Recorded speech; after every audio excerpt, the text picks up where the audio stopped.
2 Days in the Life of Piccino. Chapter 1. If he lived 100 years, to be as old as Giuseppe, who was little Roberto's great-grandfather, and could only move when he was helped, and sat in the sun and played with bits of string.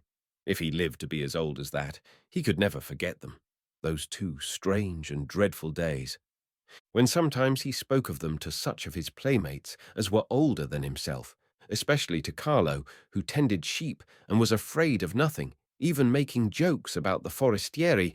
They said they thought he had been foolish, that as it seemed that the people had been ready to give him anything, it could not have been so bad, but one could have tried to bear it, though they all agreed that it was dreadful about the water. It is true, too, that as he grew older himself, after his mother died, and his father married again, the big Paula who flew into such rages and beat him, and when he had to tend sheep and goats himself, and stay out on the hills all day in such ragged jackets and with so little food, because Paula said he had not earned his salt, and she had her own children to feed, then he longed for some of the food he would not eat during those 2 days, and wondered if he would do quite the same thing again under the same circumstances. But this was only when he was very hungry, and the mistral was blowing, and the Mediterranean looked grey instead of blue. He was such a tiny fellow when it happened.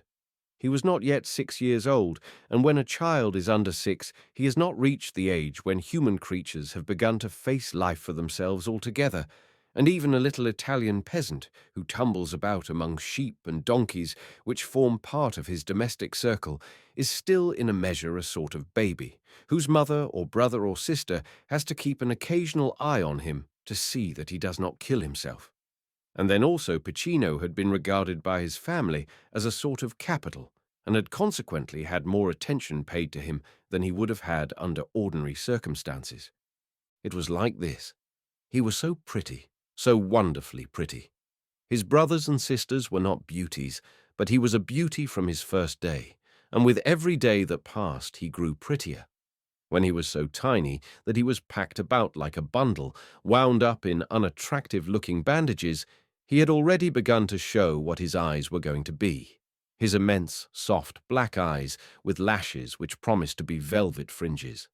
And as soon as his hair began to show itself, it was lovely silk, which lay in rings, one over the other, on his beautiful little round head. Then his soft cheeks and chin were of exquisite roundness, and in each he had a deep dimple which came and went as he laughed. He was always being looked at and praised. A Gesù bambino, the peasant women called him. That was what they always said when a child had wonderful beauty, their idea of supreme child loveliness being founded on the pictures and waxen, richly dressed figures they saw in the churches. But it was the forestieri who admired him most, and that was why he was so valuable. His family lived near a strange little old city in the hills, which spread out behind one of the fashionable seaside towns on the Italian Riviera. The strange little old city, which was a relic of centuries gone by, was one of the places the rich foreigners made excursions to see. It was a 2 or 3 hours' drive from the fashionable resort, and these gay, rich people, who seemed to do nothing but enjoy themselves, used to form parties and drive in carriages up the road which wound its way up from the shore through the olive vineyards and back into the hills. It was their habit to bring servants with them, and hampers of wonderful things to eat, which would be unpacked by the servants and spread on white cloths on the grass in some spot shaded by the trees. Then they would eat and drink wine and laugh, and afterwards wander about and explore the old city of Ceriani, and seem to find the queer houses and the inhabitants and everything about it interesting. To the children of Ceriani and its outskirts, these excursion parties were delightful festivities. When they heard of the approach of one, they gathered themselves together and went forth to search for its encampment. When they had found it, they calmly seated themselves in rows quite near and watched it as if it were a kind of theatrical entertainment to which they had paid for admission. They were all accomplished in the art of begging, and knew that the forestieri always had plenty of small change, and would give, either through good nature or to avoid being annoyed. Then they knew from experience that the things that were not eaten were never repacked into the hampers if there was someone to ask for them. So they kept their places quite cheerfully and looked on at the festivities, and talked to each other and showed their white teeth in generous grins quite amiably, sure of reaping a pleasant harvest before the carriages drove back again down the winding road ending at the sea and San Remo and the white, many-balconied hotels. And it was through these excursion parties that Piccino's market value was discovered. When he was a baby, and his sister Maria, who was his small nurse, being determined not to be left behind by her comrades, toiled after the rest of the children with her little burden in her arms or over her shoulder, it was observed that the forestieri always saw the pretty round black baby head and big soft dark eyes before they saw anything else, and their attention once attracted by Piccino, very pleasant things were often the result.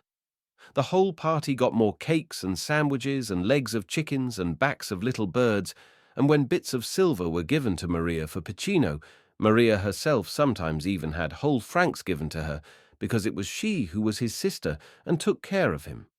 And then, having begun giving, the good-natured ones among the party of ladies and gentlemen did not like to quite neglect the other children, and so scattered soldi among them, so that sometimes they all returned to Ceriani feeling that they had done a good day's work. Their idea of a good day's work was one when they had not run after carriages for nothing, or had heads shaken at them when they held out their hands and called imploringly, "Uno soldino, bella signora, bella signora." Piccino had been born one of the class which in its childhood, and often even later, never fails in the belief that the English and Americans who come to the beautiful Riviera come there to be begged from, or in some way beguiled out of their small coin. Maria was a sharp child. She had not lugged her little brothers and sisters about all through the working time of her 12 years without learning a few things. She very soon found out what it was that brought in the soldi and the nice scraps from the hampers. "It is Piccino they give things to. Ecco," she said. "They see his eyes, and they want to look at him and touch his cheeks. They like to see the dimples come when he laughs. They would not look at me like that, or at you, Carmela. They would not come near us." This was quite true. The row of little spectators watching the picnics might be picturesque, but it was exceedingly dirty, and not made up of the material it is quite safe to come near. It was a belief current among the parties who drove up from San Remo that soap had never been heard of in the vicinity of Ceriani, and that water was avoided as a poisonous element, and this belief was not founded upon mere nothings. "They are as dirty as they are cheerful and impudent," someone had said, and that is saying a great deal. I wonder what would happen if one of them were caught and washed all over. Nobody could have been dirtier than Piccino was. Pretty as he looked, there were days when the most enthusiastic of the ladies dare not have taken him in her arms. In fact, there were very few days when anyone would have liked to go quite that far, or any farther, indeed, than looking at his velvet eyes and throwing him soldi and cakes. But his eyes always won him the soldi and cakes, and the older he grew, the more he gained, so that not only Maria and her companions, but his mother herself, began to look upon him as a source of revenue. "If he can only sing when he grows a little older," his mother said, "he can fill his pockets full by going and singing before the hotels and in the gardens of the villas. Everyone will give him something. They are a queer lot, these foreigners, who are willing to give good money to a child because he has long eyelashes. His are long enough, thanks to the Virgin. Sometimes I wonder they are not in his way." His mother was the poorest of the poor. She had 7 children and a mere hovel to put them in, and nothing to feed and clothe them with. Her husband was a good-for-nothing, who never worked if he could help it, and who, if he earned a few soldi, got rid of them at once before they could be scolded out of him, and spent on such extravagances as food and fire. If Piccino had not been a little Italian peasant, he would, no doubt, have starved to death or died of cold long before he had his adventure. But on the Riviera the sun shines and the air is soft, and people seem born with a sort of gay carelessness of most things that trouble the serious world. As for Piccino, he was as happy as a soft little rabbit or a young bird or a baby fawn. When he was old enough to run about, he had the most beautiful days. They seemed to him to be made up of warm sunshine and warm grass, flowers looking at him as he toddled round, light filtering through vines and the branches of olive trees, nice black bread and figs, which he lay on his back and munched delightedly, and days when Maria dragged him along the road to some green place where grand people sat and ate good things, and who afterwards gave him cakes and delicious little bones and soldi, saying over and over again to each other that he was the prettiest little boy they had ever seen, and had the most beautiful eyes, and oh, his eyelashes. "Look at his eyelashes," they would exclaim. "They are as thick as rushes round a pool, and they must be half an inch long." Sometimes PICCINO got rather tired of his eyelashes and wore a resigned expression, but he was little Italian enough to feel that they must be rather a good thing, as they brought such luck.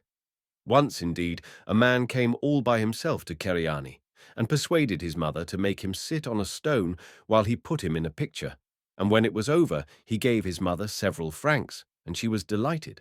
But PICCINO was not so pleased, because he had thought it rather tiresome to sit so long on one stone. This was the year before the dreadful 2 days came. When they came, he had been put into queer little trousers, which were much too big for him. One of his brothers had outgrown them and given them good wear. They were, in fact, as ragged as they were big, and as dirty as they were ragged. But PICCINO was very proud of them. He went and showed them to the donkey, whose tumble-down sleeping apartment was next to his own, and who was his favourite playmate and companion. It was such a little donkey, but such a good one. It could carry a burden almost as big as its stable, and it had soft, furry ears and soft, furry sides, and eyes and eyelashes as pretty for a donkey as PICCINO's were for a boy. It was nearly always at work, but when it was at home, PICCINO was nearly always with it. On wet and cold days he stayed with it in its tiny, broken stable, playing and talking to it, and many a day he had fallen asleep with his curly head on its warm little fuzzy side. When it was fine, they strolled about together and were companions, the donkey cropping the grass and PICCINO pretending it was a little flock of sheep and that he was big enough to be a shepherd. In the middle of the night, he used to like to waken and hear it move and make little sounds. It was so close to him that he felt as if they slept together. So he went to show it his trousers, of course. "Now I am a man," he said, and he stood close by its head, and the two pairs of lustrous eyes looked affectionately into each other. After that they sauntered out together into the beautiful early morning. When PICCINO was with the donkey, his mother and Maria knew he was quite safe, and so was the donkey, so they were allowed to ramble about. They never went far, it is true. PICCINO was too little, and besides, there were such nice little rambles quite near. This time was the loveliest of all the year. The sun was sweetly warm, but not hot, and there were anemones and flaming wild tulips in the grass. PICCINO did not know how long they were out together before Maria came to find them. The donkey had a beautiful breakfast, and PICCINO ate his piece of black bread without anything to add to its flavour, because his mother was at the time in great trouble and very poor, and there was scarcely the bread itself to eat. PICCINO toddled along quite peacefully, however, and when he came upon a space where there were red and yellow tulips swaying in the soft air, he broke off a fine handful, and when the donkey lay down he sat by it and began to stick the beautiful flaring things round his hat, as he had seen Maria stick things round hers. It was a torn, soft felt hat, with a pointed crown and a broad rim, and when he put it on again, with its adornment of red and yellow flowers sticking up and down and falling on his soft, thick curls, he was a strangely beautiful little thing to see, and so like a picture that he scarcely seemed like a real child at all, but like a lovely, fantastic little being some artist had arranged to put on canvas. He was sitting in this way, looking out to where he could see a bit of blue sea through a break in the hills, when Maria came running towards him. "The donkey!" she cried. "The donkey!" She had been crying and looked excited and took him by the hand, dragging him towards home. His legs were so short and he was so little that it always seemed as if she dragged him. She was an excitable child and always went fast when she had an object in view. PICCINO was used to excitement. They all shouted and screamed and gesticulated at each other when any trifling thing happened.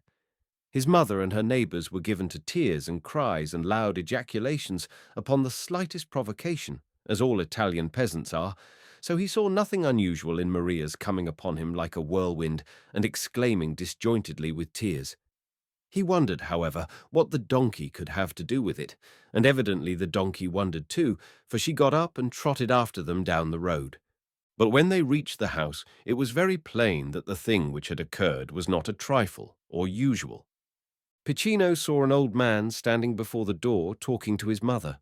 At least, he was trying to get in a word edgeways now and then, while the mother wept and beat her breast and poured forth a torrent of bewailing, mingled with an avalanche of scolding addressed to her husband, who stood near her, looking at once sheepish and ill-tempered. "Worthless brute and pig," she proclaimed. "Idle, wicked animal, who will not work to help me to feed his children. It is only I who work, and the donkey who helps me. Without her we should starve, and he sells her, poor beast, sells her to get money for his wickedness and gluttony, and I am to starve without her, a fine thing, and he brings to my door the thief he has sold her to." Baby as he was, Piccino began to understand. His father had sold the donkey, and it would be taken away. He lifted up his voice in a wail of bitter lamentation, and breaking away from Maria ran to the donkey and clung round her front leg, rubbing his cheek woefully against her grey shoulder. For an hour or so they all wept and lamented, while their mother alternately wept and raved. She abused her husband and the old man who had bought the donkey by turns. Stray neighbours dropped in and helped her. They all agreed that old Beppo was a usurer and a thief who had somehow got the better of Annabelle, who was also a drunken, shameless brute. Old Beppo was so overwhelmed by the storm of hard words and bad names raging about him that he actually was stunned into allowing that the donkey should remain where she was for 2 days, that she might finish some work her mistress had promised to do with her aid, and he went away grumbling with his piece of rope over his arm. There was nothing to eat in the house, and if there had been, the mother was too prostrate with grief and rage to have prepared anything like a meal. And so it seemed a great piece of good luck when dirty little Filippo burst upon them with the news that 3 grand carriages full of illustrious-looking forestieri and inviting hampers were unloading themselves at a certain turn of the road where the grass was thick and the trees big and close together. "Come," said Maria, catching at Piccino's hand. She gave him a look over. His crying had left a flush in his soft cheeks and a little pathetic curve on his baby mouth, which was always like a tiny vermilion bow. His hat, with the tulips tumbling round it, was set on the back of his head, and the red and yellow things made his eyes look bigger and lovelier than ever by contrast. In these respects, Maria saw that he was good for more cakes and soldi than ever, and it would never have occurred to her that tears and rubbing against the donkey had left him dirtier than ever. In Maria's world, nobody troubled themselves about dirt. Washing one's self amounted almost to a religious ceremony. But that little love of a Piccino was dirty as he was soft and dimpled and rich-coloured and beautiful. Near the place where the pleasure-seekers had spread their feast upon the grass, there was a low, rough stone wall at the side of the road. When the servants had spread the bright rugs and cushions upon the ground, the party sat down in little groups. No sooner had they done this than one of the ladies looked up and broke into a little laugh. "Look there," she said, nodding in the direction of the low wall, which was only a few yards from them. And those near her looked and saw a little boy peasant, sitting with his legs dangling, and gazing at them with the interest and satisfaction of a person who has had the good fortune to secure the best seat at a theatre. "He is a sharp one," said the lady. "He has got here first. There will be others directly. They are like a swarm of little vultures. The Bothwicks, who have the Villa des Palmiers, were here a week ago, and they said children seemed to start up from the earth." The servants moved about in dexterous silence, unpacking the hampers and spreading white cloths. The gentlemen sat at the lady's feet, and everybody laughed and talked gaily. In a few minutes the lady looked up and laughed again. "Look," she said, "now there are 3. And there were 6 legs dangling, and the second and third pair were little girls' legs, and their owners looked on at the strangers with cheerful composure, as if their assistance at the festive scene were the most proper and natural thing in the world. The lady who had seen them first was a tall and handsome Englishwoman. She had big coils of reddish-brown hair and large, bright eyes, which looked restless and tired at the same time. Everybody seemed to pay her a great deal of attention. The party was hers, the carriages were hers, the big footmen were hers. Her guests called her Lady Aileen. She was a very rich young widow with no children, and though she had everything that wealth and rank could give, she found it rather hard to amuse herself. Perhaps this was because she had given everything to Lady Aileen Chalmer that she could, and it had not yet occurred to her that anyone else in the world was any affair of hers. The Bothwicks came home in raptures over a child they had seen, she said. They talked of him until it was fatiguing. They said he was as dirty as a pig and as beautiful as an angel. The rest of the children seemed to use him as a bait. I wish they would bring him today. I should like to see him. I must say I don't believe he was as beautiful as they said. You know Mary Bothwick is by way of being artistic and is given to raptures. Are you fond of children, Lady Aileen? Asked the man nearest to her. I don't know, she answered. I never had one. But I think they are amusing, and these little Italian beggars are sometimes very handsome. Perhaps I should not be so bored if I had a very good-looking child. I should want a boy. I believe I will buy one from a peasant some day. They will give you anything for money. She turned her face a little and laughed as she had done before. There are quite 12 on the wall now, she said. Perhaps more. I must count them. When they counted them, they found there were 14, all in a row, all with dangling feet, all dirty, and all staring at what was going on with a composure which had no shadow of embarrassment touching it. The row, having gained in numbers, was also beginning to be a little more lively. The young spectators had begun to exchange conversational and lively remarks upon the party, the big footman, and the inviting things being handed about and eaten. In 10 minutes from that time, Lady Aileen counted again, and found there were 22 lookers-on, and when she reached the 21st, she gave a slight start. "Dear me!" she exclaimed, and laid down her fork. "What is it, Lady Aileen?" asked a girl who sat at her side.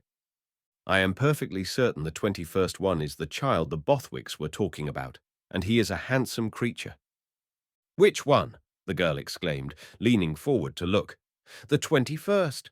Oh, I am sure you mean the one next to the end. What a beauty! Mr. Gordon, look at him." And Maria had the encouragement of seeing half a dozen people turn to look at PICCINO sitting by her on the wall, a marvel of soft roundness and rich colour, his velvet eyes dreamily wide open as he gazed fixedly at the good things to eat, his crimson bow of a mouth with parted lips, his flaming tulips nodding round his torn felt hat. Lady Aileen looked quite interested. "I never saw such a beautiful little animal," she said. "I had no idea children were ever really like that. He looks as if he had been deliberately made to order, but I should never have had the imagination to order anything so perfect." In a very few minutes, everybody was looking at him and discussing him. Maria saw them, and all the other children saw them, and the whole party began to congratulate itself and feel its spirits exhilarated, because it knew how the matter would end. The only one who was not exactly exhilarated was, it must be confessed, PICCINO himself. He felt a certain shy awkwardness when he was looked at and talked about so much. He was not much more than a baby, after all, and he liked the cakes and little birds' backs much better than he liked being looked at by so many grand ladies and gentlemen all at once. Perhaps, too, if the truth were told, he was not as thrifty as Maria and her companions. He liked the good things, but he did not like to ask for them, whereas the others did not object to begging at all. It was second nature to them. On this occasion, Maria, seeing what effect he had produced, wanted to lift him down from the wall and put him on the grass, and make him go among the signori and hold out his hand. But he clung to her and shook his head and stuck out his vermilion under lip and would not go.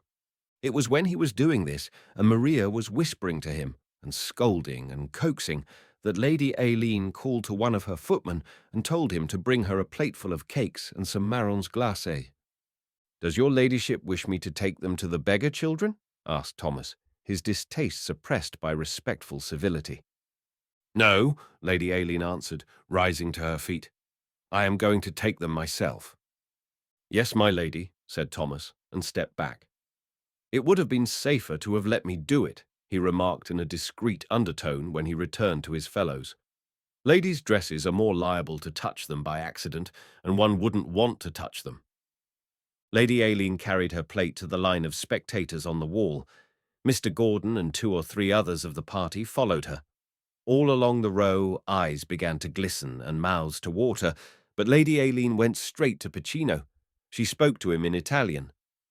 "What is your name?" she asked. He hung back a little, keeping close to Maria.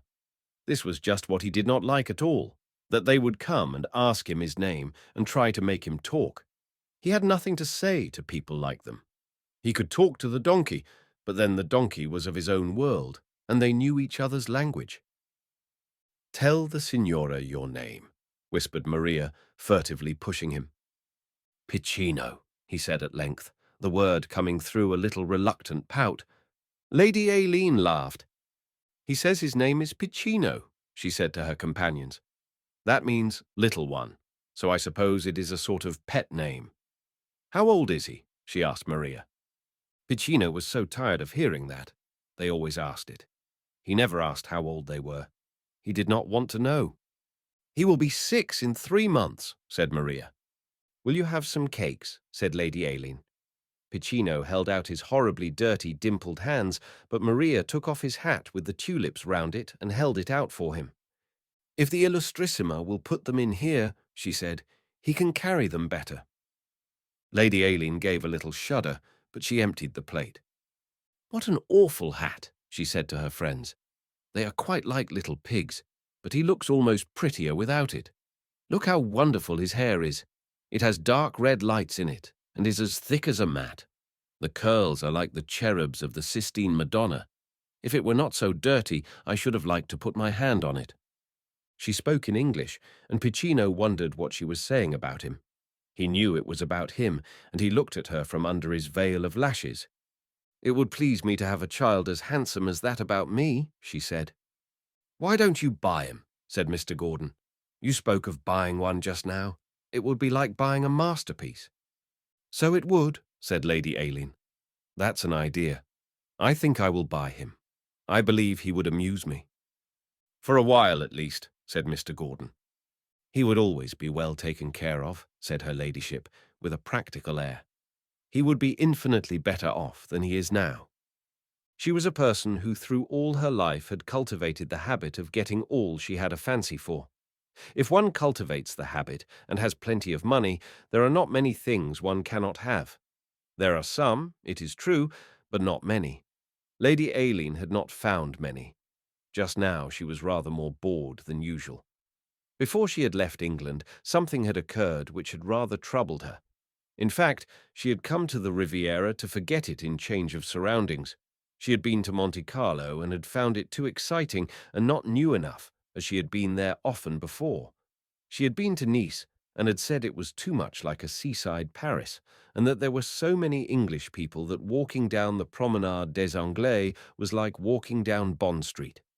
She had tried San Remo because it was quiet, and she had a temporary fancy for being quiet, and then she had chanced to meet some people she liked. So she had taken a snow-white villa high above the sea, and with palms and orange trees and slender yellow-green bamboos in the garden. And she had invited her new acquaintances to dinner and afternoon tea, and had made up excursions. Still, she was often bored, and wanted some new trifle to amuse her.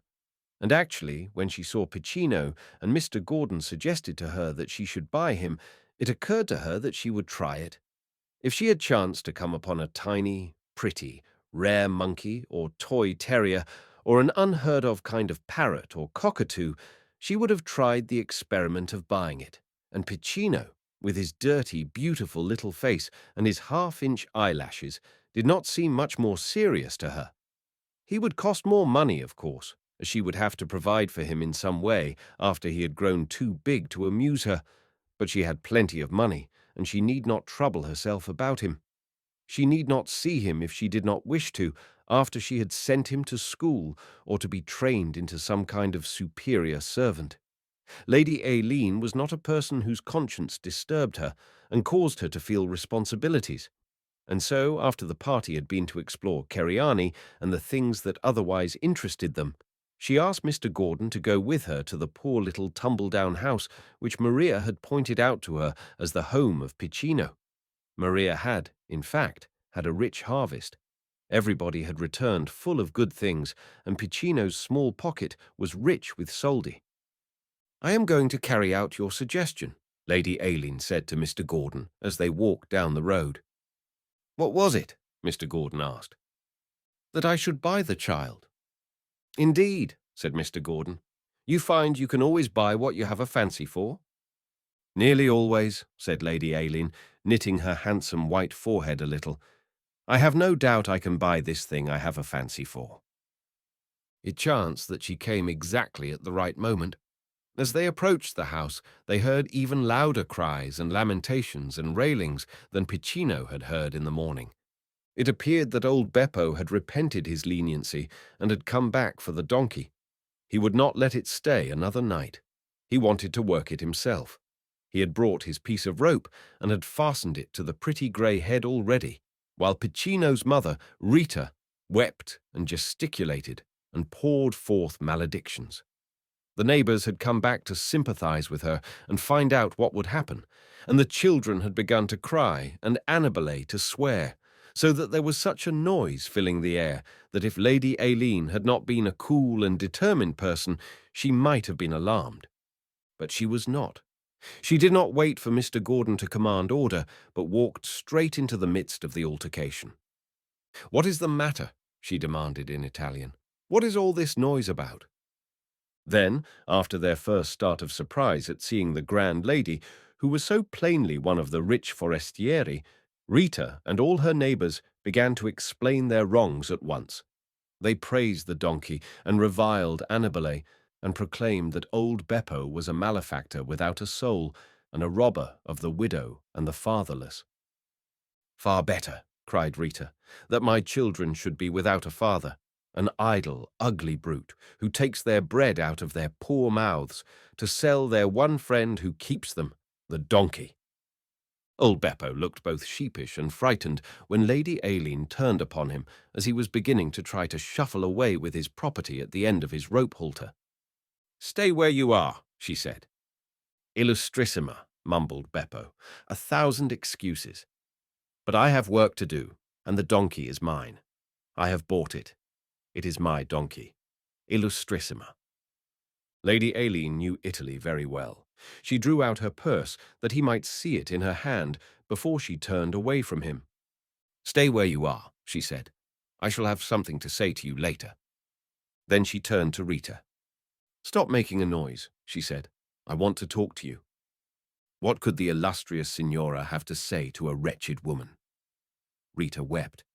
All her children must starve. She must starve herself. Death from cold and hunger lay before them. "No such thing," said Lady Aileen.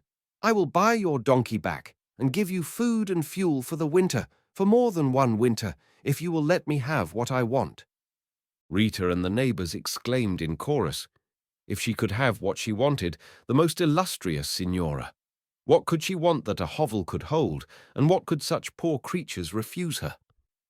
Lady Aileen made a gesture towards PICCINO, who had gone to stand by the donkey and had big tears on his eyelashes as he fondled its nose. "I want you to lend me your little boy," she said. "I want to take him home with me and keep him. It will be much better for him." The neighbours all exclaimed in chorus. Rita, for a moment, only stared. "PICCINO," she said at length, "you want to take him, to make him your child." And aside she exclaimed, "Mother of God, it is his eyelashes." Lady Aileen shrugged her shoulders slightly. "I cannot make him my child," she said, "but I will take care of him. He shall live with me and be fed and clothed and shall enjoy himself." Maria clutched at her mother's apron. "Mother," she said, "he will be a signorino.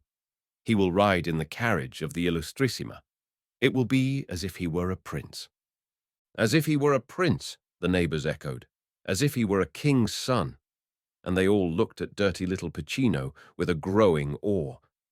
Rita looked at him too.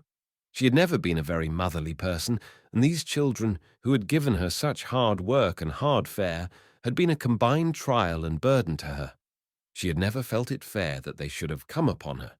Each one had seemed an added calamity, and when Piccino had been born, he had seemed a heavier weight than all the rest. It was indeed well for him that his eyelashes had begun to earn his living so early.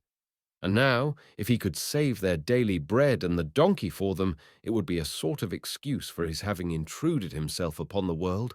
But Rita was not the woman to let him go for a nothing. "He is as beautiful as an angel," she said. "He has brought in many a lira, only because the forestieri admire him so. His eyelashes are an inch long. When he is old enough to sing—" Lady Aileen spoke aside to Mr. Gordon. "I told you that I believed I could buy this thing I fancied," she said. To Rita, she said, "Tell me what you want. I will give you a reasonable sum, but you will be foolish if you try to be extortionate. I want him, but not so much that I will be robbed." "I should be a foolish woman if I tried to keep him," said Rita. "He will have nothing to eat tonight if he stays here, nor tomorrow, nor the day after, unless a miracle happens. The illustrious signora will give him a good home and will buy back the donkey and save us from starvation. I can come sometimes to the villa of the signora and see him." "Yes," said Lady Aileen, practically, "and the servants will always give you a good meal and something to carry home with you. You can have him back at any time if you want him." She said this for two reasons. One was because she knew his mother was not likely to want him back, because he would always be a source of small revenue.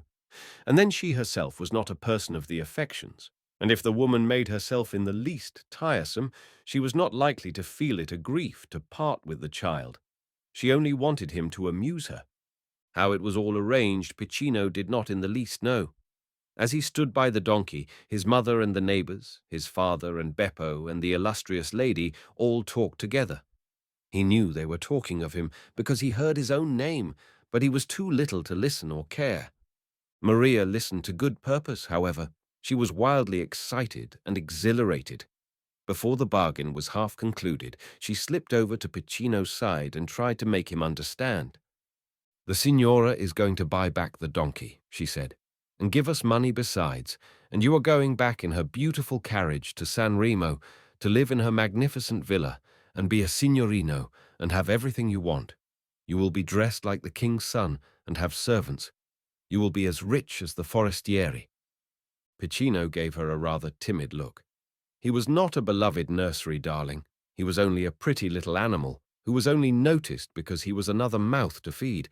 He was not of half as much consequence as the donkey, but the dirty place where he ate and slept was his home, and it gave him a queer feeling to think of tumbling about in a strange house.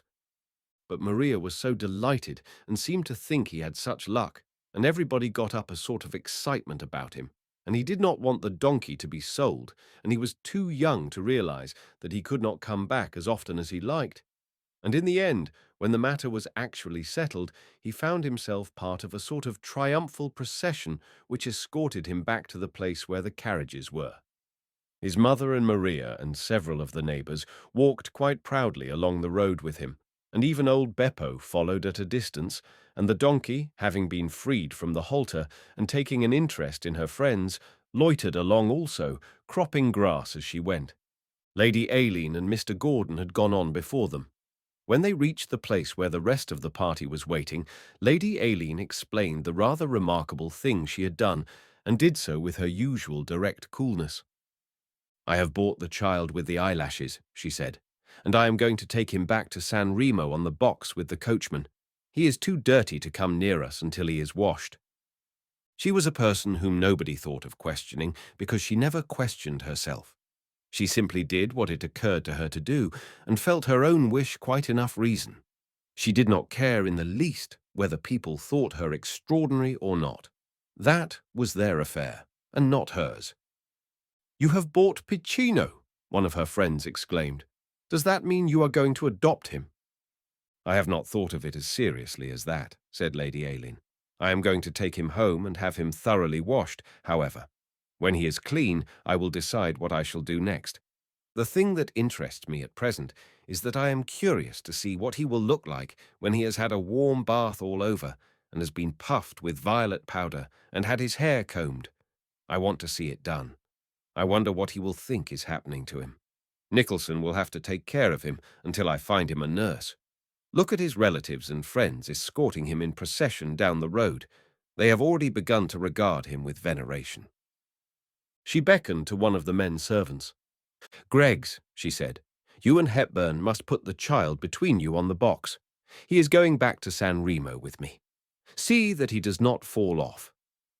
Greggs went to the coachman, with a queer expression of the nostrils. "We've got a nice bunch of narcissuses to carry back between us. Her ladyship says the boy is to go with us on the box." "A nice go, that is, for two men that's a bit particular themselves," said the coachman. "Let's hope he won't give us both typhus fever."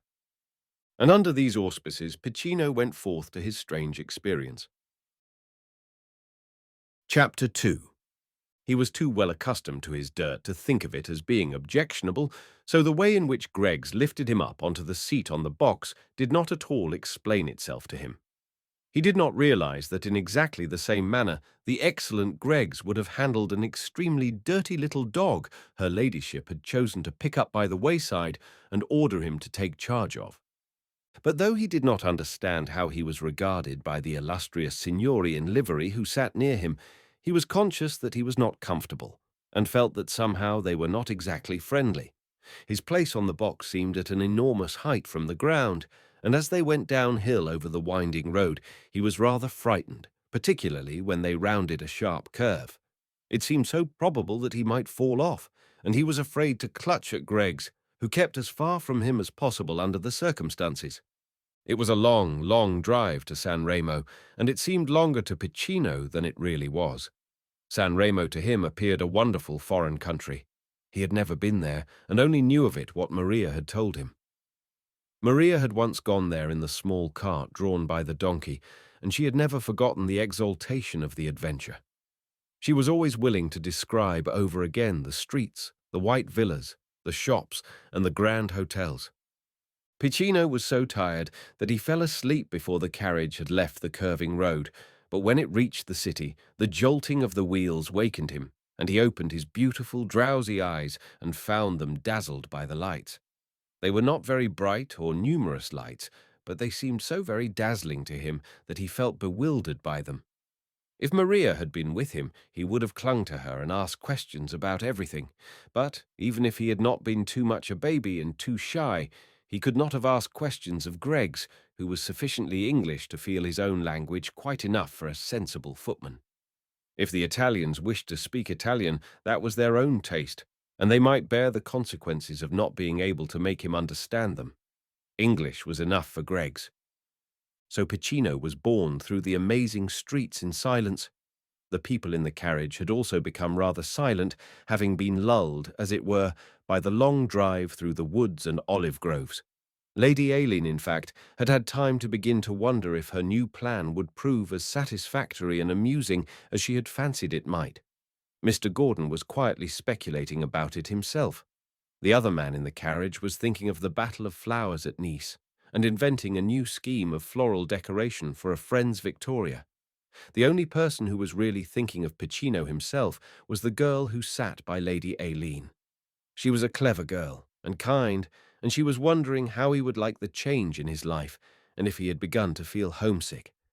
The carriage had to go uphill again before it reached Lady Aileen's villa. It was a snowy white villa on an eminence, and it had a terraced garden and looked out over the sea.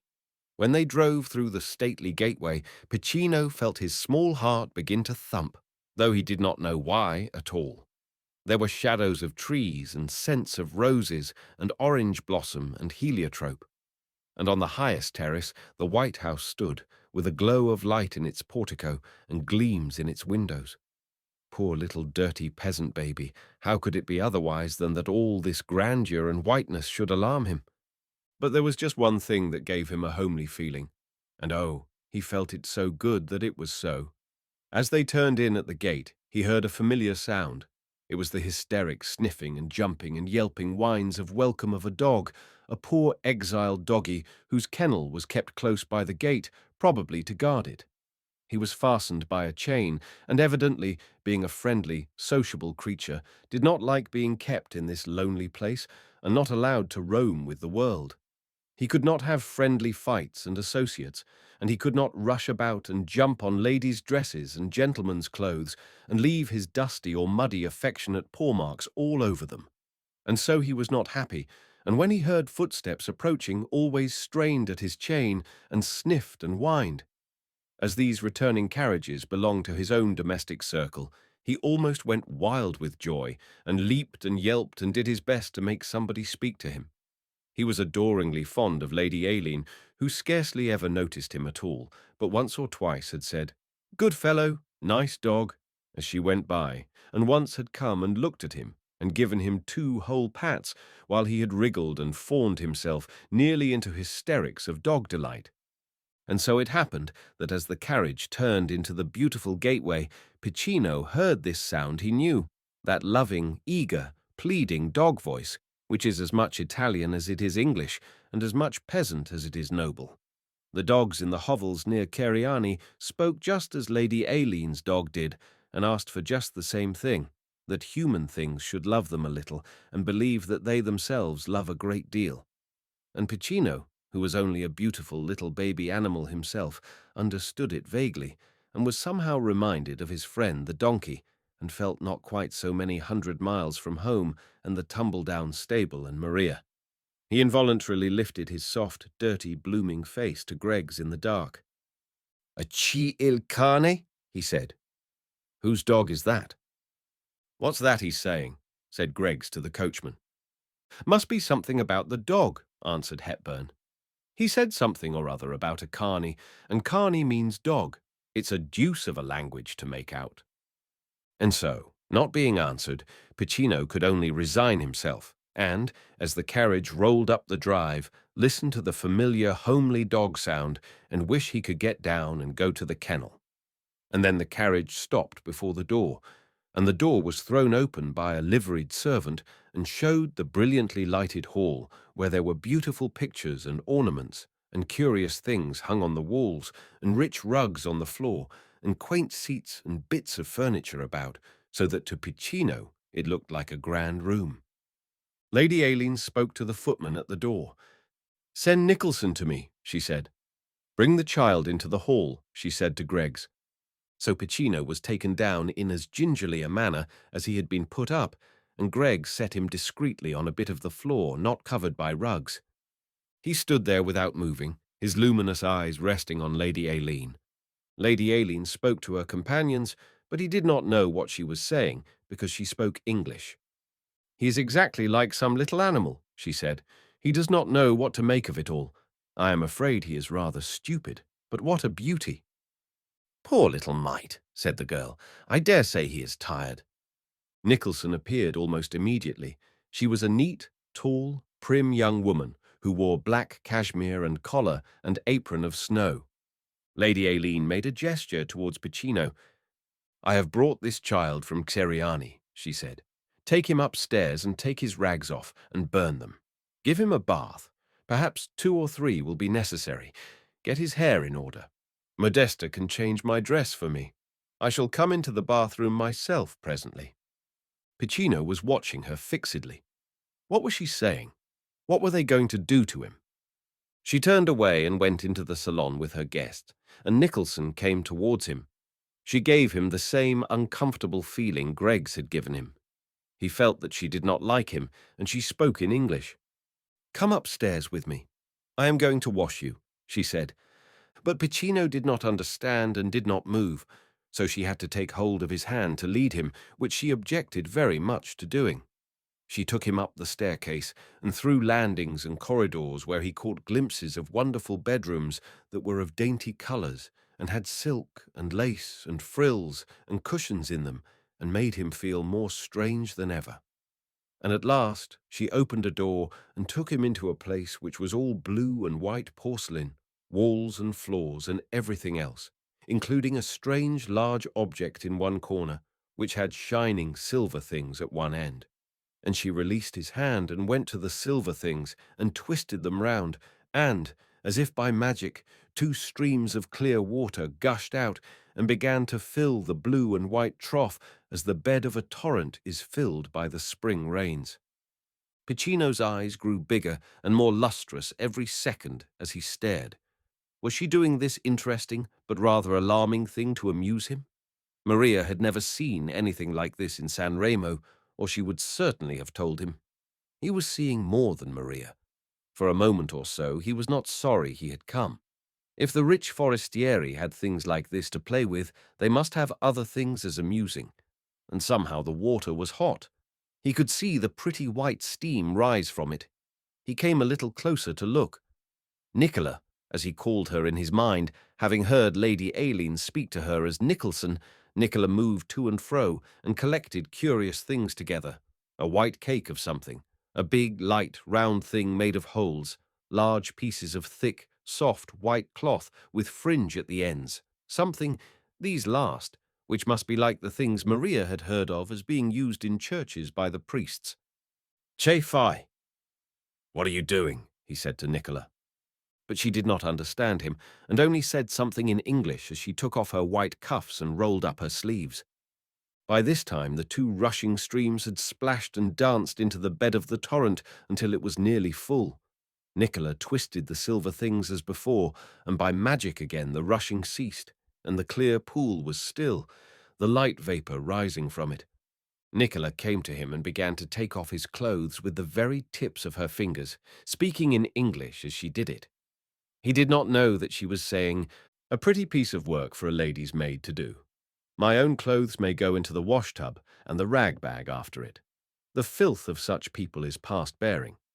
And it's her ladyship all over to have such a freak. There's no end to her whims. Burn them. She might well say burn them. The sooner they are in the fire, the better." She took off the last rag and kicked it aside with her foot. PICCINO stood before her, a little soft brown cherub without wings. "Upon my word," she said, "he is pretty." "I suppose that's the reason." PICCINO was beginning to feel very queer indeed. The rushing water was amusing, but what was her intention in taking off all his clothes? That was not funny.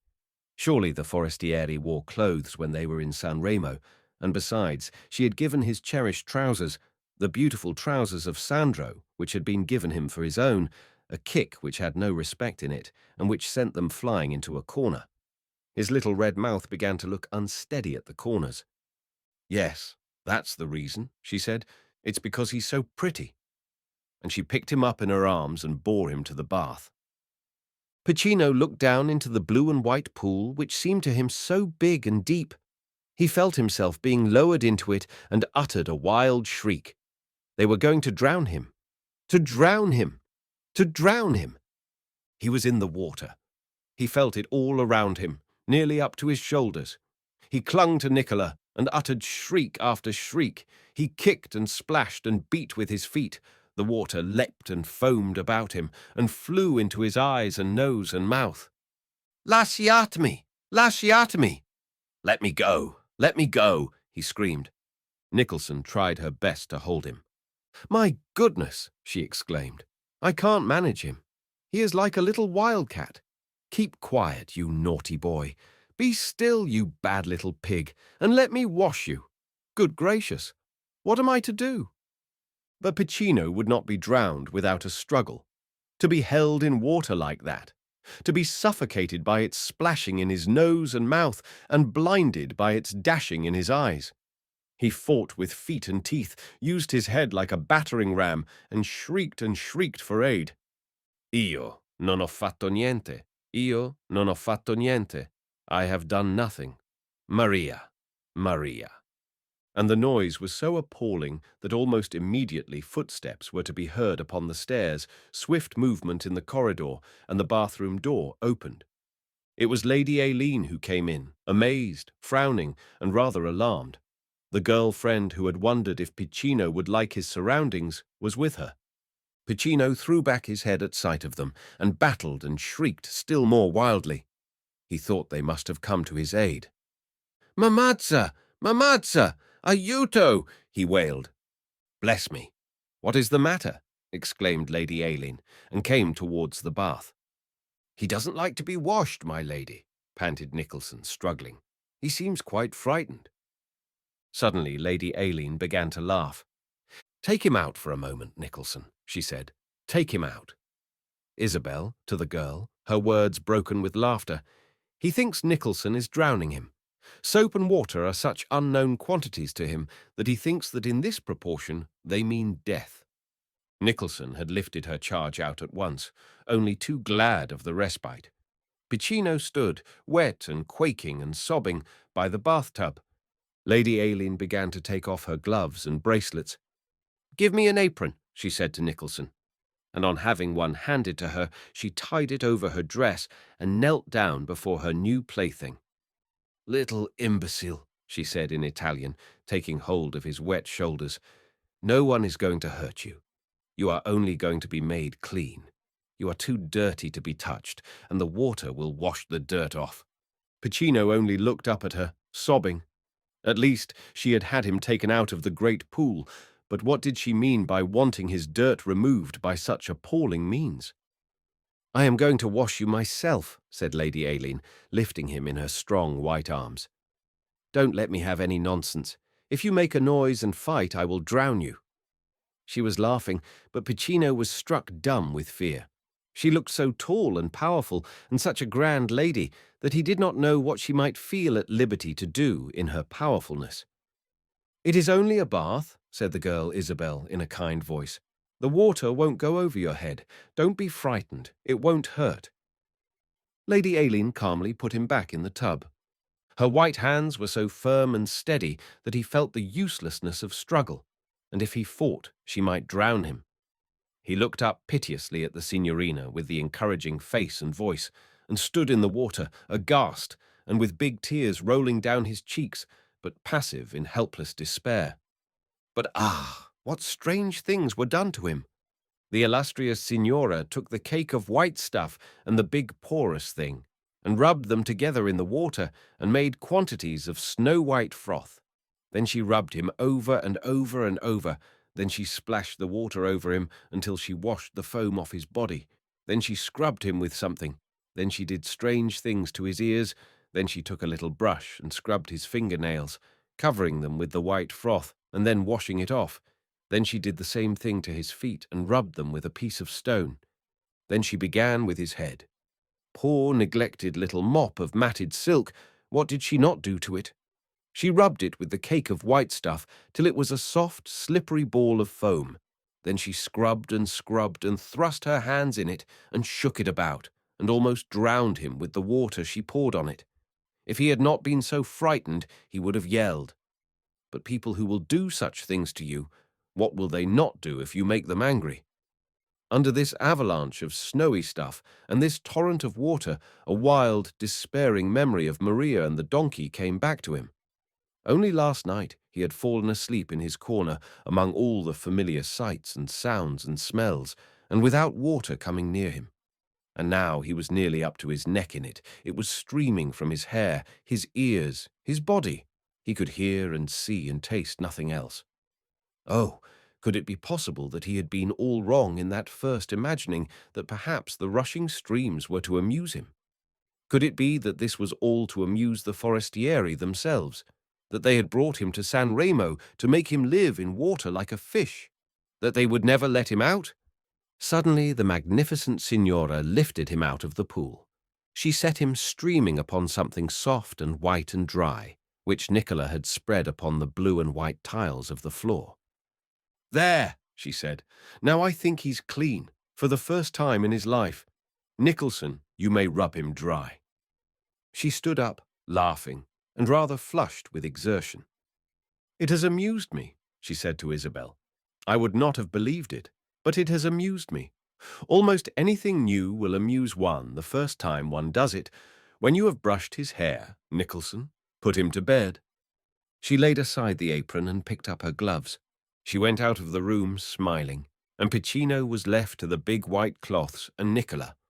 What happened then was even more tiresome than the bath, though it was not so alarming. He was rubbed as if he were a little horse, and his hair received treatment which seemed to him incredible. When it was dry, strange instruments were used upon it. The knots and tangles were struggled with and dragged out. Sometimes it seemed as if his curls were being pulled out by the roots, sometimes as if his head itself was to be taken off. It seemed to him that he stood hours by Nicola's knee, whimpering. If Maria had been rash enough to attempt to subject him to such indignities, he would have kicked and screamed and fought. But in this wonderful house, among these wonderful people who were all forestieri, he was terror-stricken by his sense of strangeness.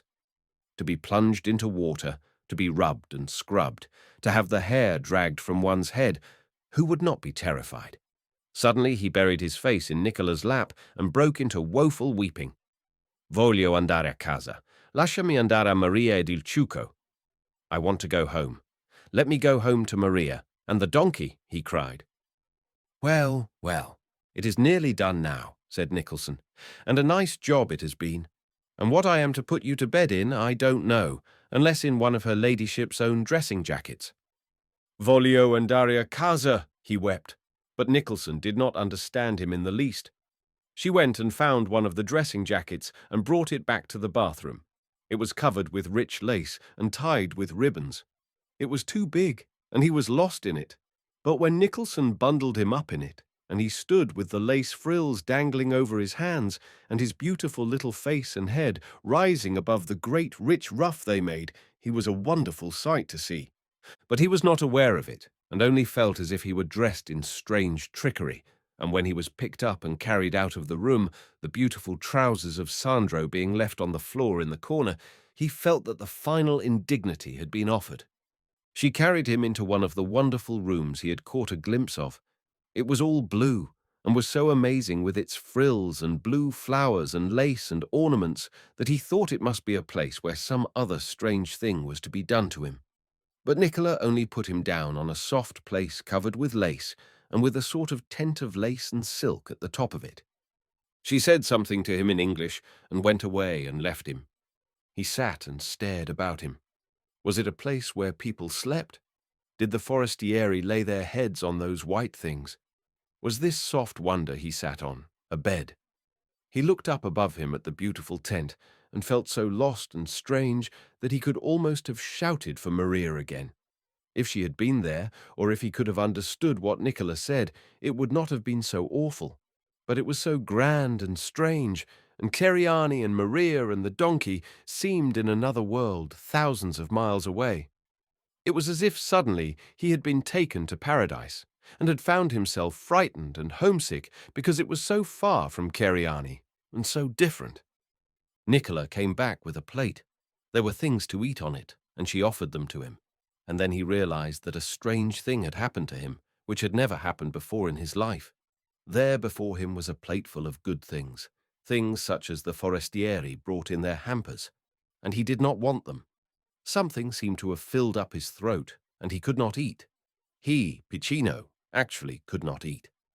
The tears came into his eyes, and he shook his head. Non ho fame. I am not hungry. He whimpered, and he poked the plate away. I suppose he has been stuffed with cakes all day, said Nicholson, and he is too sleepy. Good gracious, how pretty he is. She turned down the frilled and embroidered sheets and gave the pillows a little thump. Then she picked PICCINO up again, put him into the bed, and covered him up. He lay among the whiteness, a lovely picture put to bed, his eyes wide open and shining with his awe. Go to sleep, she said, and don't be a bad boy. And then she turned out the light and walked out of the room, leaving the door a little open. PICCINO lay among the softness, his eyes growing bigger and bigger in the dark. He was so little, and everything around him seemed so large and magnificent. This was the way the king's son was put to bed, bundled up in a strange garment, with lace frills tickling his ears and cheeks, and with big sleeves which prevented his using his hands. And he could not hear the donkey in her stable, the donkey who must be there this very moment, because she had not been taken away, but had been brought back from Beppo. Oh, if he could hear her now! But perhaps he never could get to the stable again. The forestieri, the strange, rich lady, would never let him go back, never. A little sob broke from him under Lady Aileen's dressing jacket. His breast heaved piteously. He turned and buried his face upon the pillow, and wept and wept and wept. He cried so that he found he was beginning to make little sounds in spite of himself, and he tried to smother them because he did not know what the forestieri did to children who made a noise, perhaps held them under the rushing streams of water. But just at the moment when he was trying to stifle his sobs and prevent their becoming wails, a strange thing happened. The door was pushed open and someone came into the room. At least he heard a sound of feet on the floor, though he did not see anyone even when he peeped. Feet! They were not Nicola's feet, but softer and more pattering. He held his breath to listen. They came to his bed and stopped, and then he heard something else, a soft, familiar panting, almost as familiar as the donkeys stirring in the stable. He sat up in bed. "Eon cane." "It is a dog," he cried. And the answer was a leap, and a rough, dear, hairy body was beside him, while a warm, excitedly lapping, affectionate tongue caressed his hands, his face, his neck. For in some mysterious way, the lonely dog at the entrance gate had slipped his collar, and in rushing through the house to find someone to love and rejoice over, had heard the little smothered sobs and come in at once to answer and comfort him, knowing in his dog heart that here was one who was lonely and exiled too. And PICCINO fell upon him and caught him in his arms, dragging him close to his side, rubbing his wet cheeks upon the rough, hairy coat, and so holding him, nestled against and pillowed his head upon him, rescued from his loneliness and terror, almost as he might have been if the dog had been the donkey. Chapter 3. It was a great comfort to go to sleep embracing and embraced by a shaggy friend of one's own world, but when the morning came, it seemed that, somehow, to the forestieri, it appeared a different thing. When Nicola came in, she uttered an exclamation of horror. "The dirty little thing!" she cried. "Ah, my goodness, he has been asleep all night with that dusty, muddy dog. What will my lady say? Look at his face, and the sheets, and her ladyship's jacket." PICCINO sat up in his silken-lace tent, holding on to the dog. Something was wrong, he saw, though he understood nothing. What could it be? "Get out!" cried Nicholson, slapping the dog vigorously. "Get out! How in the world did you get here?" And she pushed the shaggy friend off the bed and ran after him, driving him out of the room. Lady Aileen met her on the threshold. "What is that animal doing here?" she asked. "Indeed, my lady, I don't know," said Nicholson. "He never did such a thing before. He must have sniffed out the child. He has been sleeping with him all night." "Sleeping with him!" exclaimed Lady Aileen. She stepped into the bedroom and stood for a moment gazing at PICCINO. The dog had been both muddy and dusty. Both PICCINO and the bed revealed unmistakable signs of the fact. "Dear me," said her ladyship. "Nicholson, take him at once and wash him." And so he was taken again into the blue and white porcelain bathroom. He could not believe the evidence of his senses when Nicola turned the silver things again, and the streams came rushing forth. He stood and looked at her, quaking, and she came and took off his fantastic nightgown as she had taken off his rags the night before, and she lifted him up and put him into the deep water again, and soaped and splashed and washed him almost as hard as she had done it the first time. He began to feel stunned and dazed. He did not scream or fight or struggle. He simply gave himself up and stared into space. Moment by moment, Keriani removed itself farther and farther. The dog had brought it nearer, but the dog had been torn away from him, and here he was in the water, being scrubbed once more. He was taken out and rubbed dry, and Nicola left him for a moment again. When she came back, she carried white things. She began to put them on him, a strange little fine shirt with lace, curious little short things for his legs, not the beautiful masculine trousers of Sandro, alas, but short white things trimmed with embroidery, and only just reaching to his knees. And then, a petticoat. Yes, it was a petticoat, just as if he had never been a man at all. He pushed it aside, his cheeks crimson with indignation. "Roba di donna? No, no! Dove sono I miei pantaloni? Io porto pantaloni. Not women's clothes. Where are my trousers? I wear trousers." Nicholson gave him a sharp slap. She was tired of his Italian exclaimings. "You naughty child," she said. "Behave yourself." "I don't know what you mean, but I won't have it." And so, in spite of himself, the indignity was put upon him. He was dressed in roba di donna, just like a girl, and round his waist was tied a broad sash, and round his neck was put a lace collar, and on his brown legs short socks, which did not reach his calves. And at his back there was a big bow, and under his chin a smaller one, and combs were dragged through his hair as before, and brushes plied on it. And when it was all done, he stood feeling like a mountebank, and dumb and scarlet under his sense of insult. Let him once get away, let him once get away, and he would show them whether they would get him again. He did not know how far it was to Ceriani, but if he could steal out of a door when no one was looking and walk back, they might take the donkey if they liked, but he would scream and kick and fight and bite until they were afraid to touch him before they should buy him again. This was rankling in his mind as Nicholson pulled him after her down the staircase and through the hall to the breakfast room. Nicholson was getting rather cross.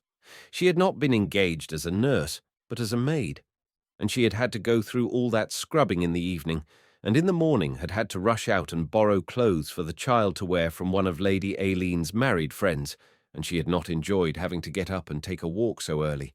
But her grievance was not so deep a one as Piccino's. When he was taken into the breakfast room, Lady Aileen made him feel sulkier than ever. It was the way she looked at him, though he did not in the least know why. If he had been old enough, he might have known that to be looked at as if one was not a person, but only a curious little animal, is enough to make anyone rebellious. She called him to her just as she would have called her black poodle. "Come here," she said. He went to her, sticking his red mouth out. "What are you pouting for?" she asked. "What is the matter, Nicholson?" "I don't know, my lady," answered Nicholson, with rather acid respectfulness. "He doesn't like to be washed, and he doesn't like to be dressed. I suppose he's not used to being kept tidy." "Kept tidy," said Lady Aileen. "I should think not. You look very nice in your new clothes," she added to Piccino in Italian. "Ma queste sono vestite di ragazza." "But these are girls' clothes," he said, pouting. "You will wear what I wish," said Lady Aileen. "Nicholson, give him some porridge. I am going to feed him as English children are fed. Heaven knows how he will behave at table. I am curious to see." It was only that she was curious to see. And the queer breakfast was given to him. Not nice black bread and figs, or pasta or salad, but oatmeal porridge, which he had never seen before. He did not like it. It seemed sloppy and flavourless to him, and he would not eat it. He pushed it back and sat and pouted, and Lady Aileen was amused and sat and talked English to the visitors who were at table with her, and they told each other how pretty he was and how like a picture, and how interesting it was that, in spite of being dressed like an English child and given porridge to eat, he was still more than ever nothing but a beautiful little Italian peasant. And all the day was like that, and baby as he was, he raged within his little soul, knowing somehow that he was only there to be looked at and remarked upon, and to amuse them by being a curiosity. They took him out in a grand carriage and drove him about the town, taking him to shops and buying clothes for him, always roba di donna, and when they were tried on, and he looked angry, Lady Aileen laughed, and even the men or women in the shops made jokes aside. He would have liked to fly at them and kill them, but they were so big, and he was so little, only Piccino from Ceriani. And then they took him back to the villa, the poor dog leaping and straining at his chain by which he was fastened again when they passed the gate, and his face and hands were washed once more, and his hair combed, and he was given more strange things for dinner. A solid, underdone English chop without sauce seemed a horrible thing to him, and nursery rice pudding filled him with amazement. He stared at the big potato Nicola put on his plate and wondered if he was to be made to starve. "Goodness, what does the child want?" exclaimed Nicholson. "I am sure he has never had such a dinner set before him before." That was exactly it. He had lived on things so different that this substantial nursery food quite revolted him. He thought of himself only as a prisoner. He began to feel empty and furious. He was possessed by but one thought, how he could get away. In the afternoon he was dressed again, in another girl's frock and sash and lace collar, and a lot of ladies and gentlemen came to see Lady Aileen. Her 5 o'clock teas were very popular, and this afternoon everyone wanted to see the child she had picked up at Seriani. People were always curious about her whims, so PICCINO was talked about and examined and laughed over as the most charming of jokes, and the more he hung back and pouted, the more he was laughed at, until his cheeks were crimson all the time, and he would not eat the cakes people kept giving him, just as they would have fed a parrot to make it talk, or a poodle to make it play tricks. "He seems rather a sulky child," said Lady Aileen, "and he evidently detests civilization. He thought Nicholson was going to drown him, and fought like a little tiger when she put him in his bath. The watchdog broke loose and came and slept with him last night. He has hardly eaten anything today. I wonder if one could civilize him." While all the gay people were drinking tea and chocolate and eating cakes in the salon and sauntering in groups among the flowers on the terrace, some strolling musicians came into the grounds. A man and woman and some children, who played guitars and mandolins and sang peasant songs, seeing the bright dresses and hearing the voices, were attracted by them. At such places they often got money. When they began to play and sing, PICCINO ran to the window. They sang as the people at Seriani did, and he was wild to see them. When he saw them, he wanted to get near them. There was a boy who sang with the father and mother, and a girl about the age of Maria who was not singing. It was she who went round to beg for money, and she stood aside, calmly munching a piece of black bread. She had other pieces of something tied in her apron, and she looked so like Maria did when she had begged something good that PICCINO's mouth watered and a bold idea came to him. Everybody was so busy amusing themselves that for a while he was forgotten. He glanced furtively about him and slipped out of a side door. The next minute the girl who was like Maria almost jumped. From among the rose trees and palms she stood by, there came a strange little figure.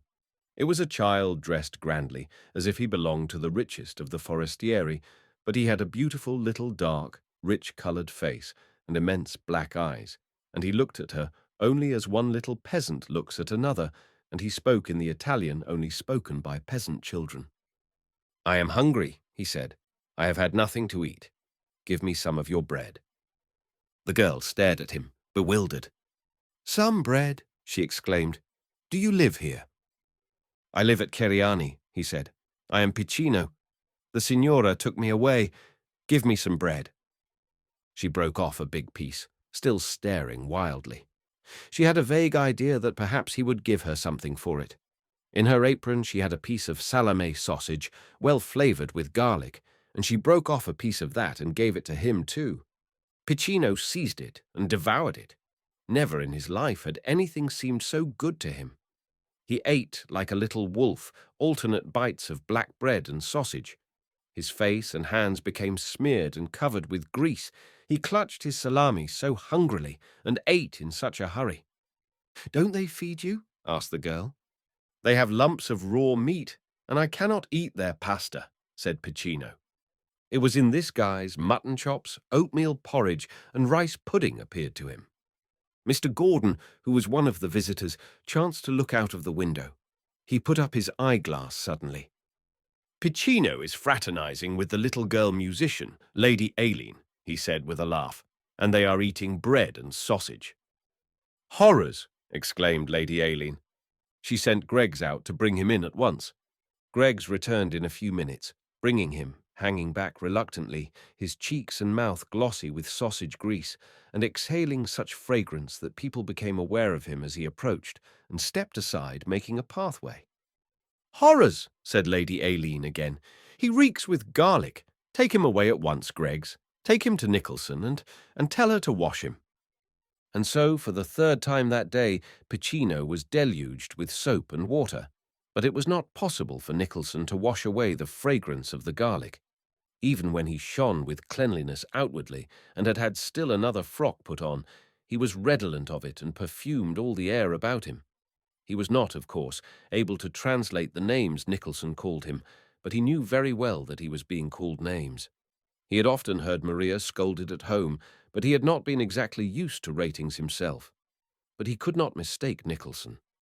She was in a rage and thought him a dirty, troublesome little pig. She had been dressed trimly for the afternoon and had been enjoying herself looking on at the party in the garden, and to be called to wash and dress again a greasy little peasant, smelling of garlic, was more than her temper could stand. In fact, it happened at last. At some movement of resentment of PICCINO's, she gave him a sound slap for the second time that day. He opened his mouth, gave one howl of rage, and then as suddenly stopped. If he had been 26 instead of 6, he would have stuck his knife into her, if he had had one. He belonged to a race of people who used knives. As it was, the look in his handsome eyes gave Nicholson a queer feeling. He could not be taken back to the salon, and Nicholson did not intend to sit in the room with him and inhale garlic. So she set him smartly in an armchair and left him, going out and shutting the door after her. She was going to stay in an adjoining chamber and look out of the window, coming to give him a glance now and then. And there he sat, breathing passion and garlic, after she had gone.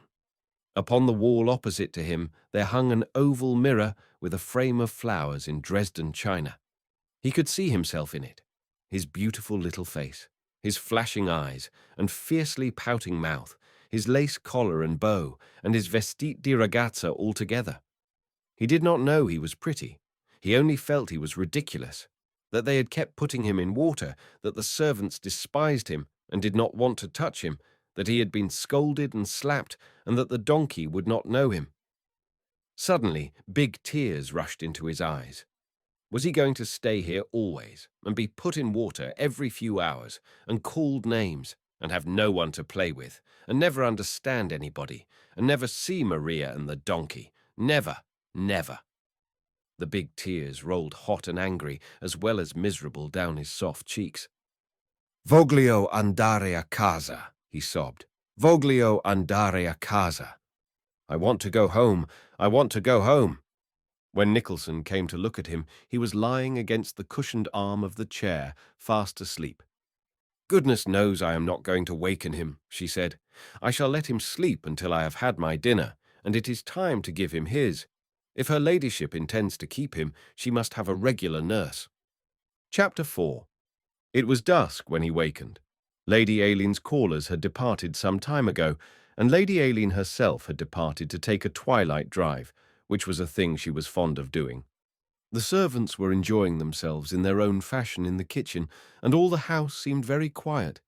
It seemed so still to PICCINO when he slipped off his chair and stood on his feet rubbing his eyes that for a moment he felt a little frightened.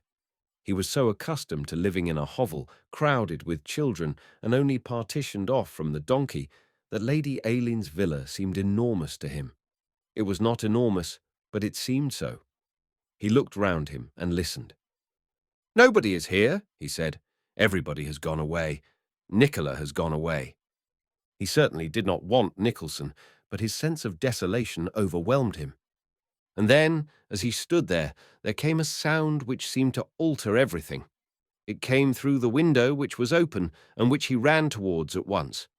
It was the voice of the friend who had come to him the night before, the dog who lived in the fine kennel at the gate, and wanted human things so much, and was so unhappy. PICCINO listened to him a moment, and his breath began to come quickly. He turned round and went to the door. It was not locked. Nicholson had not thought of that. It was easy enough to open, and when he had opened it, he made his way quickly towards the stairs. He did not go out at the big front door at which he had been brought in. That was shut, and he knew he was too little to open it. But he remembered the side entrance into the garden, out of which he had slipped when he went to the girl who looked like Maria. He found it again and passed through it, and was out among the flowers in a moment, running quickly down the broad drive to the gate. How the dog jumped and yelped and covered him with caresses when he reached the kennel. He knew his small bedfellow again well enough. Perhaps, too, he liked the fragrance of the garlic, which was still as perceptible as ever. The two embraced and rubbed against each other and tumbled affectionately about, until PICCINO was quite dirty enough for the bathtub again. But there was to be no more bathtub if he could help it. He wanted the dog to come with him, though, and help him to find his way, and he fumbled and struggled with the chain and collar until his friend was loose, and finding that nothing held him, began to race up and down in breathless rapture and run in circles, darting like a wild thing. "Come," said Piccino. "Come with me. I am going home." He did not realize the number of chances there might be that he would be caught and carried back into bondage. He was not old enough to think much of that, but he just knew enough to teach him that it was best to keep in the shade when he saw anyone coming. He trudged along, keeping under trees and near walls, and he was clever enough to do it until he turned off the highway which led through the city. He passed by houses and shops and villas and gardens, but at last he turned into the road which sloped up among the olive vineyards, into the hills. Then he felt that he was at home. He did not know that he was still miles and miles away from Seriani.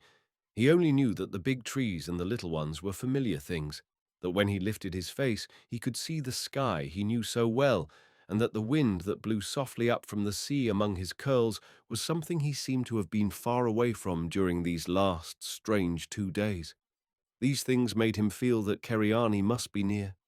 He was used to running about and being on his legs all day, or he would have been tired out long before he was. When he did begin to be tired, he sat down on the grass, and the dog sat with him. In their own way they talked to each other. Then they would get up and trudge on. They had rested and trudged on many times before he began to be really discouraged. But his legs were so short, and in time he began to feel as if Keriani was too far away. Stars were beginning to come out, and he suddenly realized that he was very little, and it had taken the big carriages of the forestieri quite a long time to return to San Remo after their picnic. He sat down suddenly and began to cry. "We can't find it," he said to the dog. "We can't find it." The dog looked very much grieved. It is probable that he knew quite well what Piccino said. He shook his head until his ears made a flapping noise. Then he pushed close to Piccino and kissed him, lapping the salt tears off his soft cheeks as they rolled down. He knew he could have found the place all by himself and got there without any particular trouble, but he could not leave his friend, and such a little friend too, by the roadside. So he pressed close to him and looked sympathetic and kissed his tears off cheeringly. "We can't find it," wailed Piccino. "Maria! Maria! Maria! Maria!" Up the curve of the road below there toiled a donkey dragging a cart. It was one of the little peasant carts, floored with a lattice-work of ropes, and there were 3 people in it. They were a boy and 2 very young men. They had been to a festa, and the boy was fast asleep, and the 2 young men were in very good spirits. They had been dancing and enjoying themselves, and had had so much wine that they were not quite sure of what they were doing. They alternately sang songs and made jokes and laughed at each other. One of the favorite jokes was about a pretty peasant girl they had both been dancing with, and as it chanced, her name was Maria. After a good deal of such joking, they had both been silent for a while, being a little stupid with the wine they had had, and quieted a little by the motion of the cart as the donkey jogged along with it. It was very peaceful in this place, with the gentle wind from the sea, and the occasional rustle of the olives, and the stars shining sweetly above the many shadows. "What are you thinking of, Pietro?" said one to the other at last, with a little laugh. "Maria! Maria! Maria!" wailed Piccino, a few hundred feet above them. They both burst out laughing at once. "Of Maria? Maria," said Alessandro. "The very trees call out to you." And they found this such a beautiful joke that they laughed until the very donkey was afraid they would roll off the cart. By the time they stopped, they were close to Piccino, and, whether because she wanted a rest or from some queer instinct, the donkey stopped too. "Maria!" cried Piccino. "Voglio andare a casa! Voglio andare!" "It is a child," said Pietro. "It is lost." They had had wine enough to be good-natured and ready for any adventure. Pietro got out of the cart and rather unsteadily went to the side of the road, where Piccino sat crying with his dog. "Who are you?" he said, "and what are you doing here?"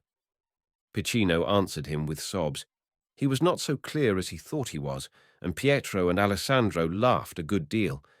They thought he was a great joke, all the more when they saw how he was dressed. Their heads were not clear enough to permit them to quite understand what was meant by the childish rambling and disconnected story about the forestieri and the water and Nicola and the donkey, but they found out that somehow the young one lived near Ceriani and wanted to get home to Maria. They themselves lived not far from Ceriani, and if they had been quite sober, might have put this and that together and guessed something of the truth. But as it was, it happened to seem enough of a joke for them to be inclined to carry it out. "Let us take him in the cart as far as we go," said Alessandro. "He can find his way home after we leave him. Perhaps he will talk to us about his Maria. She may be prettier than the other one." And so he was lifted into the cart, and the dog trotted joyfully by the donkey's side. The two probably talked to each other confidentially, and everything was explained between them as far as the dog could explain it. At all events, he could explain the loneliness of living in a kennel with a chain round your neck, and grand people passing you, laughing and talking, and taking no notice, however much you jumped and whined and begged to have a pat and a word, and not seeing that you loved everybody. Piccino sat in the cart and leaned against Pietro or the boy, and enjoyed himself. He answered questions about Maria and did not know why his rescuers laughed at everything he said. Maria seemed a very mature person to him, and he did not know that the young men's impression that she was a pretty young woman was not the correct one. Pietro had some good things he had brought from the festa in a paper, and he gave him some. That he was such a pretty, soft, rabbit-like little thing made things pleasant for him even when he was picked up from the roadside by two young peasants full of cheap wine. They laughed at his disconnected babbling and thought him great fun, and when he was sleepy let him cuddle down and be comfortable. He was very fast asleep when they wakened him, having reached the end of their journey. "Here," they said, shaking him good-naturedly enough, "you can find your way to Maria now." He stood unsteadily in the road where Pietro put him, rubbing his eyes and feeling the dog greeting him again by jumping at him and kissing him. "Where is Maria?" he said sleepily. Pietro and Alessandro were sleepy too by this time. They had almost had time to forget him while he was asleep. "Go on, and you will find her," they said. "Ceriani is near here." When he saw the donkey led away, Piccino was on the point of crying because he was to be left, but before he quite began, he saw by the light of the moon, which had risen since he fell asleep, a familiar tree, a big twisted and huge-trunked olive he had sat under many a time when he had strayed down the road with Maria. It made his heart begin to beat fast, and his rising tears dry in their fountain. It was true. He was near Ceriani. He was near home. He could find it. He began to run as fast as his short legs could carry him. The white villa and the grand signori who had joked about him all day, the bathtub and Nicola and the dreadful pasta, seemed as far away now as Ceriani and the donkey had been this morning. The tears that had dried for joy suddenly began to rise again for joy. He did not know anything about it himself, but it was joy which made him begin to choke. This beautiful little savage peasant who had been taken away to a world so much too grand for him. He ran, and at every yard he saw something that he knew and felt that he loved it because he knew it. The late moon shone down on him, a little white figure running eagerly. The trees rustled as he passed. "Maria, Maria," he said, but he did not say it loud, but softly, and at last he had reached it, his own dear hovel which he seemed to have left 1,000 years ago. He stood and beat on the door with his little soft fists. "Maria, Maria," he said, "open the door. I have come home. Let me in." But inside they slept the heavy sleep of worn-out peasants and of tired childhood. They could not have heard him, even if he had been able to make more noise. His child hands could make very little. They slept so heavily that he could hear them. And there he stood in the moonlight, thumping on the old door, unanswered. And the dog stood by him, wagging his tail and looking up at him with such a companionable air that he could not feel he was alone and actually did not begin to cry. At all events, he had got home and was among the hills again, with the trees growing close around him and Maria and the donkey. His whimper lost itself in a sudden sense of relief. Yes, there was the donkey in her stable, and the door would keep nobody out. "The donkey will let us in," he said to the dog. Let us go in there." And a few moments later, the donkey was roused from her sleep by something soft stumbling against her as she lay down, and, being a donkey with a memory, she realized that a familiar friend had come to her at this untimely hour, and she knew the little voice that spoke, and the little body which cuddled against her side as if she were a pillow, and being also affectionate and maternal, she did not resent the intrusion by any unfriendly moving. And in the early, early morning, when Rita opened the stable door and let in a shaft of the gold sunlight, which was lighting up the darkness of the olive trees, the first thing it shone upon was the beautiful, tired little travel-stained figure of PICCINO, who lay fast asleep against the donkey's grey side, his arms around her neck, and the dog's body pressed close and lovingly against his own. Upon the whole, Lady Aileen was not very much surprised and not at all disturbed when it was found that he was gone. She sent someone to Keriani, and when the news was brought back to her that he was discovered there, she only laughed a little. In fact, she had found it too tiresome an amusement to undertake the management of a lovely little wild animal, to whom civilization only represented horror and dismay.